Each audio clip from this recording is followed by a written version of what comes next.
March 1944. Over Germany, the sky trembles with a deep, rolling growl.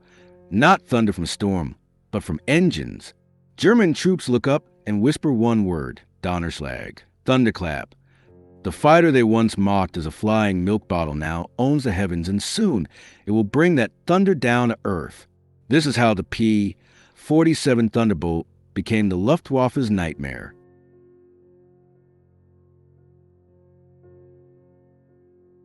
By early 1944, the Republic P-47 had changed. No longer sluggish, no longer short-legged. The new P-47D-22, with its massive paddle blade propeller, climbed like a beast unleashed. Pilots who once cursed its weight now praise its strength.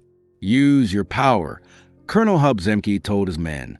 Dive like a hammer, climb like a rocket, and never, ever stop firing. Each aircraft carried 3,400 rounds of .50 caliber ammunition, enough to pour half a minute of uninterrupted hellfire onto anything that crossed its path.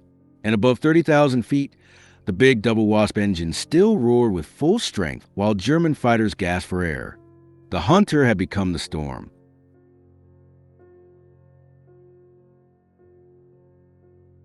On March 6, 1944, the Luftwaffe learned what that meant. As hundreds of American bombers streaked toward Berlin, P-47s flew cover high above. Major Gunther Rall, one of Germany's top aces, remembered the moment the Thunderbolts appeared out of the sun.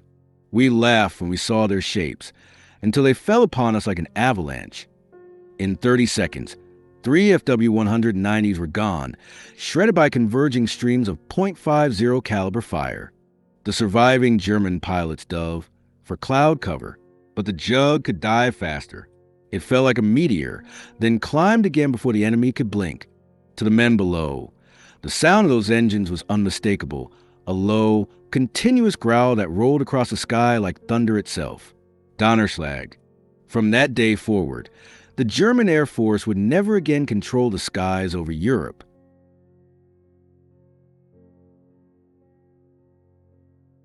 The Jug's biggest weakness, its short range, was vanishing. New 108-gallon wing tanks and 75-gallon belly tanks extended its reach past 1,000 miles. P-47s could now escort bombers deep into Germany, trading fuel tanks for firepower at the first sign of combat. Their new mission was simple: crush the Luftwaffe. Day after day, the Thunderbolts scoured the sky. Over Hanover, over Frankfurt, over Berlin itself. When fuel or ammunition ran low, new squadrons replaced them in seamless waves.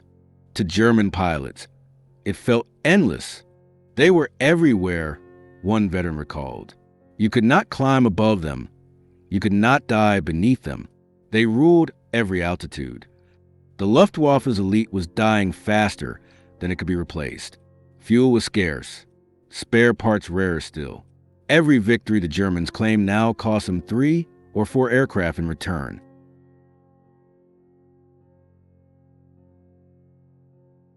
As American bomber formations struck deeper into Europe, planners realized the P-47 could do more than guard the skies.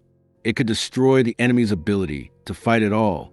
The Jug's 8 heavy machine guns tore through locomotives, trucks, and tanks as easily as fighters. Each armor-piercing incendiary round punched through steel, then ignited into molten fury. In spring 1944, the U.S. 9th Air Force began converting entire groups of Thunderbolts into fighter bombers. The pilots called it going downstairs. The D-25 model could carry 2 1,000-pound bombs and a 500-pounder under the fuselage, a payload equal to early war medium bombers. Later variants mounted 10 5-inch rockets, each with the punch of a 105mm artillery shell. The sky itself had become artillery.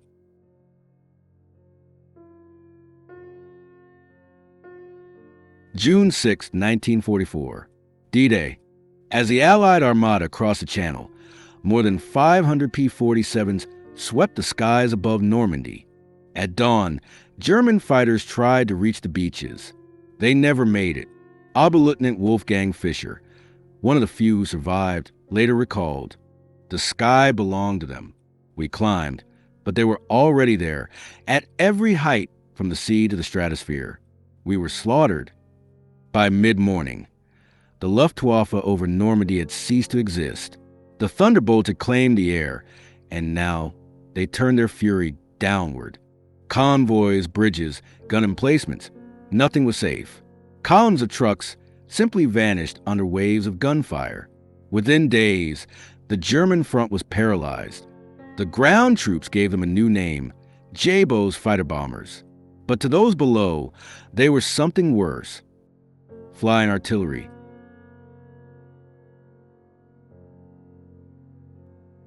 Throughout June and July 1944, the 9th Air Force's P-47s unleashed devastation across northern France. Locomotives exploded into showers of steel. Fuel depots burned for days. Columns of tanks melted under rocket and bomb strikes. In just 1 month, Thunderbolts destroyed over 650 locomotives, nearly 4,000 trucks, and more than 500 armored vehicles.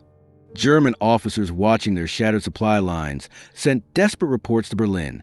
Movement by day, one wrote, is suicide. Hans von Luck, a panzer commander, described the attacks. They came in so low you could see their faces. Rockets screamed, guns hammered.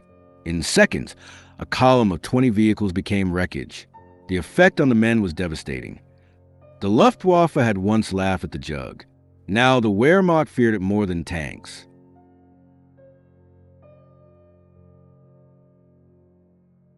Even heavy anti-aircraft guns could not stop them. The feared German 88s, precise and deadly, found that hitting a diving Thunderbolt was nearly impossible. Too fast, too strong, too well-armored. A 3/8-inch steel plate shielded the pilot's back. Half-inch bulletproof glass guarded the front. Vital components were encased in armor. Damage that would have shredded a Spitfire barely slowed a jug. When they did take hits, crews patched them with sheet metal, new tires, and a quick coat of olive paint. The next morning, those same aircraft were back in the air. 4 German soldiers on the ground. It was relentless, like fighting a storm that never ended.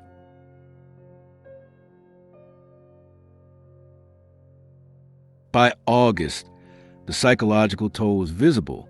German pilots spoke of jabber fever, fighter-bomber fever, a trembling panic that struck before missions. Ground troops froze at the sound of approaching engines, diving for cover even when the sky was empty. The roar of the P-47's propellers, that rolling thunder, became the sound of dread. One captured soldier admitted, "You could feel them before you heard them." The ground shook. Then came the rockets, the fire, the noise. It was hell from above. American pilots began to sense the shift. For the first time, they held not just technical superiority, but psychological dominance. The Luftwaffe was cracking, and everyone knew it.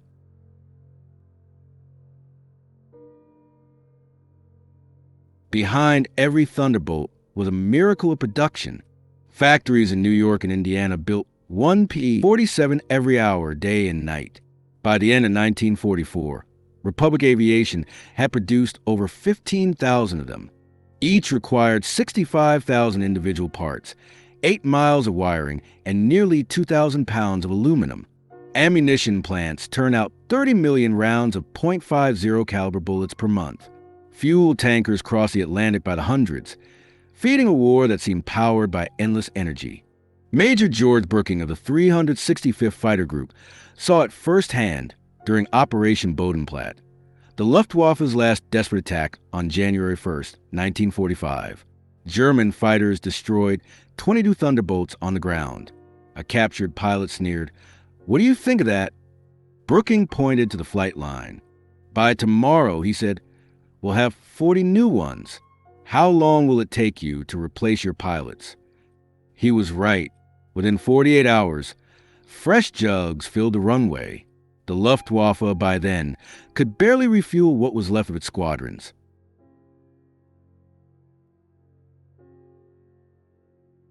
By the winter of 1944-45, the Luftwaffe existed mostly on paper. Fuel shortages grounded entire units.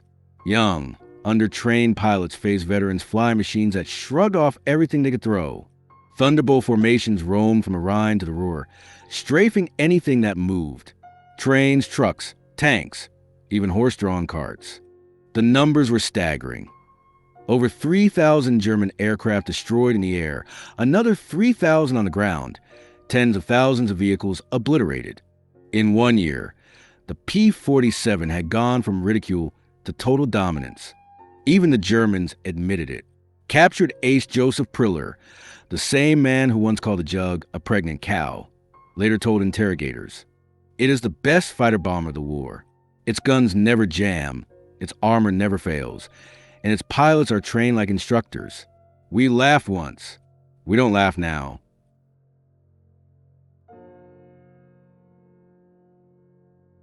By spring 1945, the road to Berlin was littered with burned wrecks and blackened rail lines, all courtesy of the Thunderbolt. When Allied troops crossed the Rhine, P-47s roared overhead in endless waves, strafing retreating convoys and pounding bridges. The Luftwaffe tried one last counterattack and failed utterly. The thunder had spoken.